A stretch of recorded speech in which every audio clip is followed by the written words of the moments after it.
नमस्कार कर्मचारी बांधवांनो, नुकतंच सेवार्थ प्रणालीवर KYC संदर्भात एक महत्त्वाचं अपडेट प्राप्त झालेलं आहे.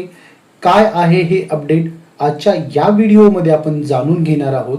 त्यापूर्वी आपण या चॅनलवर नवीन असाल तर खाली दिलेल्या रेड कलरच्या सबस्क्राईब या बटनला क्लिक करा, बाजूच्या बेल आयकॉनला प्रेस करा, जेणेकरून या चॅनलवरती प्रसिद्ध होणारे महत्त्वाचे व्हिडिओज आपणास नोटिफाय होतील.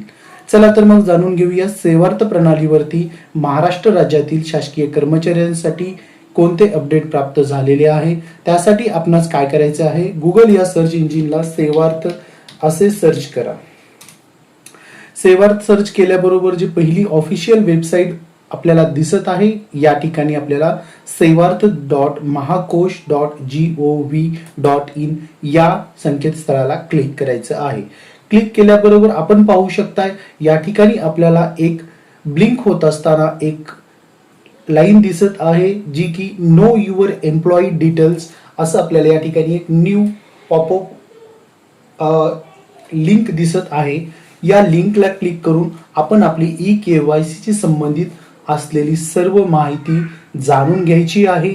तसेच आपल्या सेवार्थ आयडीला लिंक असलेला आपला मोबाईल नंबर याची सुद्धा खात्री करायची आहे. तर याबाबत यांनी खाली आपल्याला एक PDF स्वरूपामध्ये गाईडलाईन सुद्धा दिलेल्या आहेत. तर मी आपणास प्रत्यक्षात कशा प्रकारे चेक करायचं थोडक्यात आपणास सांगतो. तर त्यासाठी आपणास नो युअर एम्प्लॉई डिटेल्स या ब्ल्यू कलरच्या ब्लिंक होणाऱ्या लिंक वरती क्लिक करायचं आहे. क्लिक केल्याबरोबर आपल्याला एक दुसरी पॉपअप विंडो ओपन झालेली दिसत आहे. या ठिकाणी वरती मेसेज असा आहे, know your Sevarth employee profile details.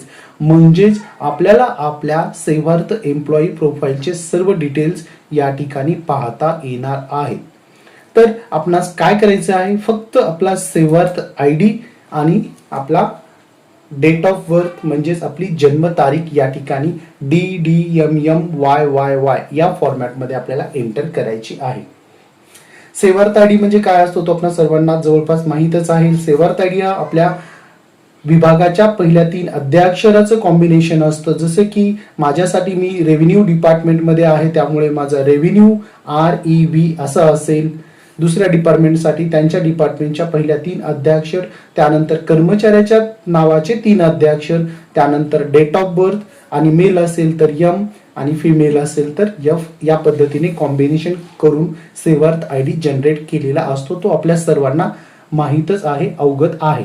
तो आपल्याला या ठिकाणी एंटर करायचा आहे.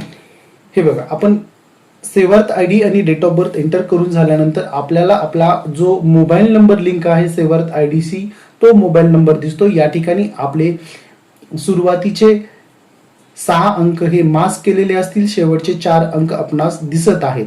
तर आपल्याला या टप्प्यावरती आपल्या मोबाईल नंबरची खात्री करायची आहे की आपला जो चालू अद्ययावत मोबाईल नंबर आपल्याकडे आहे तोच मोबाईल नंबर आपल्या सेवार्थ आयडीची लिंक आहे का नाही. जर नसेल तर आपल्याला आपल्या संबंधित ऑफिसमधील आपल्या लेखा विभागाशी संपर्क साधायचा आहे आणि मोबाईल नंबर अद्ययावत करून घ्यायचा आहे आणि मगच आपल्याला पुढची प्रोसेस करायची आहे. त्याबाबतच्या सूचना इथे दिलेल्या आहेत.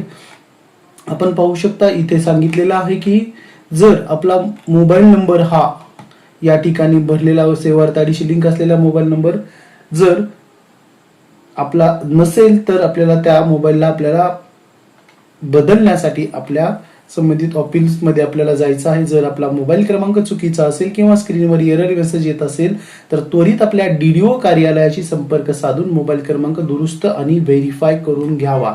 त्याशिवाय आपल्याला OTP प्राप्त होणार नाही. तर मी आता या ठिकाणी सेंड OTP या बटनवरती क्लिक करतो आणि मी माझ्या मोबाईलवरती OTP प्राप्त करून घेतो. हे पहा, अशा प्रकारे या ठिकाणी आपल्याला OTP प्राप्त झालेला आहे. प्राप्त झालेला OTP आपल्याला या ठिकाणी एंटर करायचा आहे. एंटर करून झाल्याबरोबर आपल्याला सबमिट या बटनवरती क्लिक करायचं आहे. क्लिक केल्याबरोबर आपण पाहू शकता माझे सर्व डिटेल्स या ठिकाणी दिसत आहेत. या पद्धतीने आपला जो आहे सेवार्थ आयडी, आपले नाव, DDO कोड, DDO ऑफिसचं नाव, ऑफिस ॲड्रेस, आधार क्रमांक, PAN number, date of birth, त्यानंतर डेट ऑफ जॉईनिंग, परत त्यानंतर आपल्याला date of retirement, bank name, सर्व डिटेल्स आपल्याला या ठिकाणी पाहता येतील आणि याची प्रिंट सुद्धा आपणास काढता येणार आहे. तर no your Sevarth employee profile या लिंकला जाऊन जरूर सर्वांनी आपापला एम्प्लॉई रिलेटेड जे डिटेल्स आहेत ते पाहायचे आहेत आणि सर्व योग्य आहेत का नाही याची खात्री करायची आहे, व्हेरीफाय करायचं आहे. जर यामध्ये काही दुरुस्ती असेल तर आपल्याला आपल्या DDO कार्यालयाशी संपर्क साधायचा आहे. तर मित्रांनो, हा होता अगदी छोटासा व्हिडिओ आपणा सर्वांसाठी महत्त्वाच्या सूचना देण्यासाठी. हा व्हिडिओ आवडला असेल तर नक्कीच लाईक करा, चॅनल सबस्क्राईब करा. मोटिवेशनल महेश. थँक्यू, धन्यवाद.